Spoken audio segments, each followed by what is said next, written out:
Okay, here we are, folks, with what's a name in a Python exercise on good old Codewars. How we doing today? Outstanding. I'm doing great. Terrific.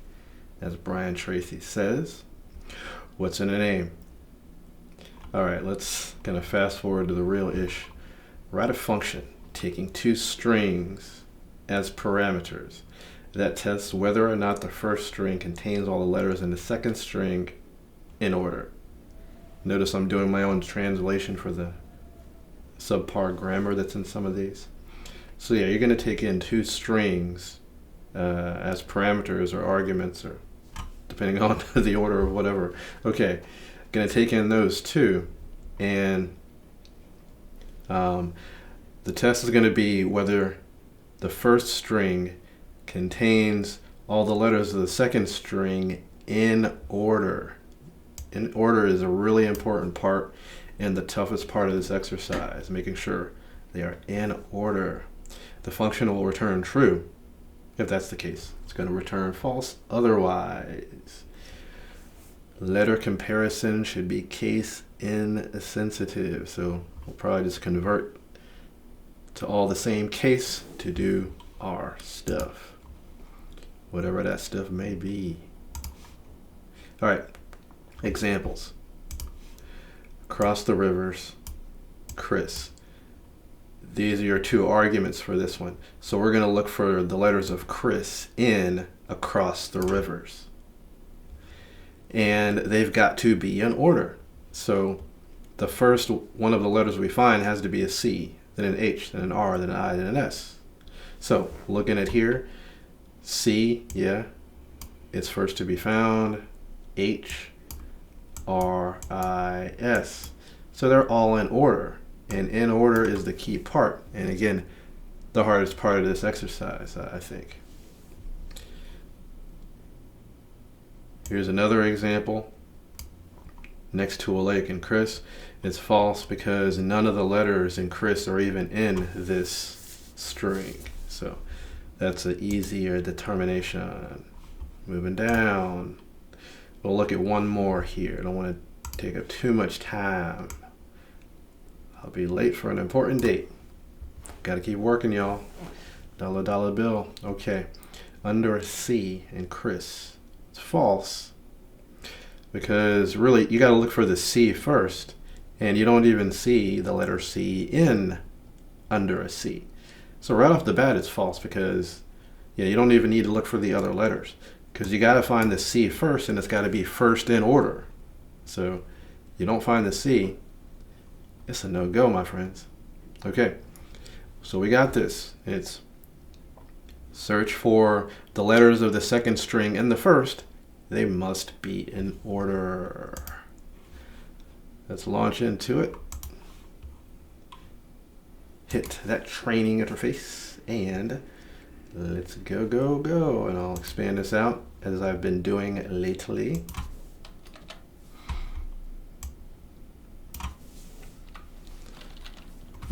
Here's the code. I'm going to create an integer. This is really going to be my marker for my starting point in the string on the left side. Whatever the hell that means. I want to grab one of these, I think. Yeah. This is going to help me illustrate a little bit.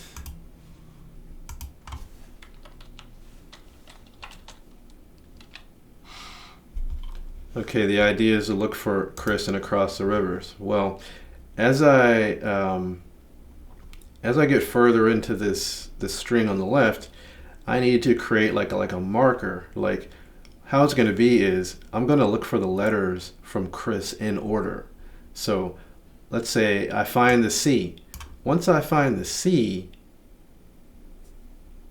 for the next search for the H, my starting point is going to be one past the C for the rest of the string. There's no reason to look back here anymore.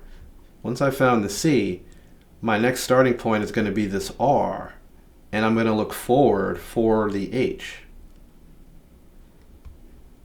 start is going to give me the location in the string to look forward from.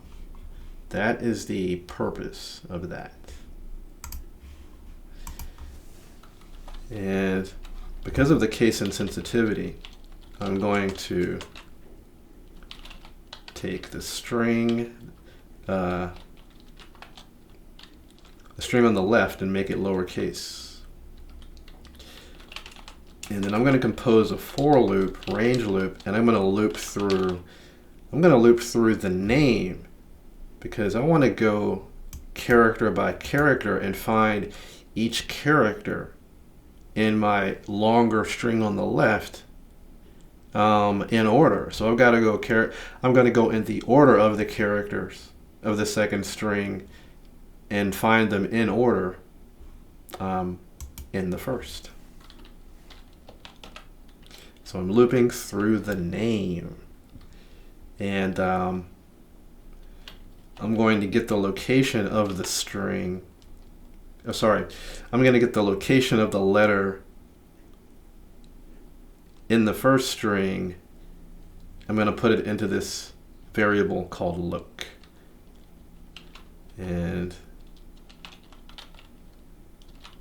I'm going to try to find a letter, find the current letter from the name.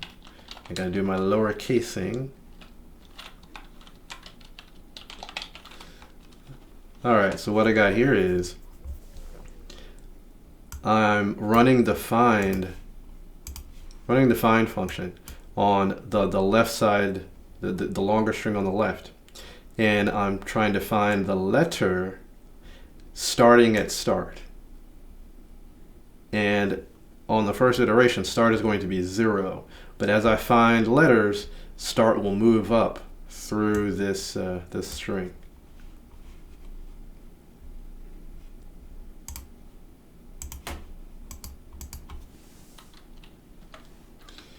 And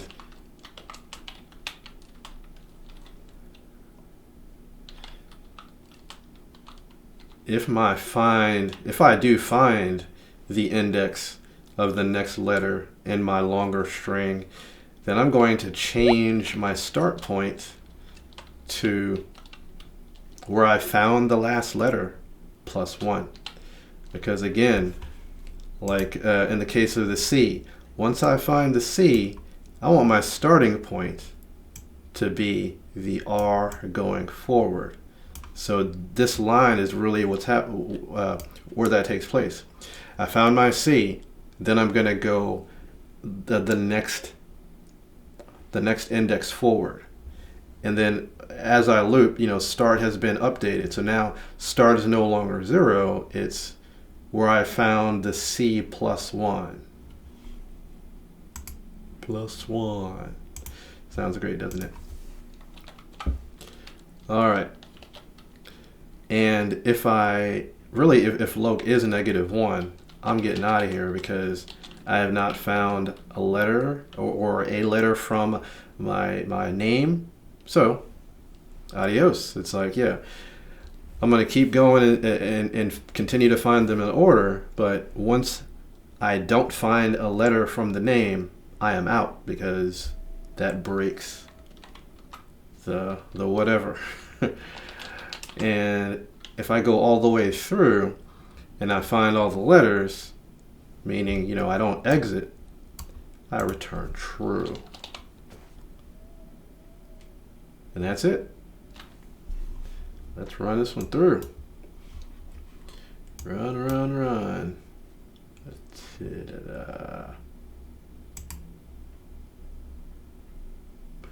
That's good. And that's good. Correctamundo. Hype. Let's go. Keep it moving. All right. Alrighty, folks. That is it for me. Continue to make yourselves toward that ideal of being undeniable, and I'll do the same. And with that one, I am out. What's a name in Python?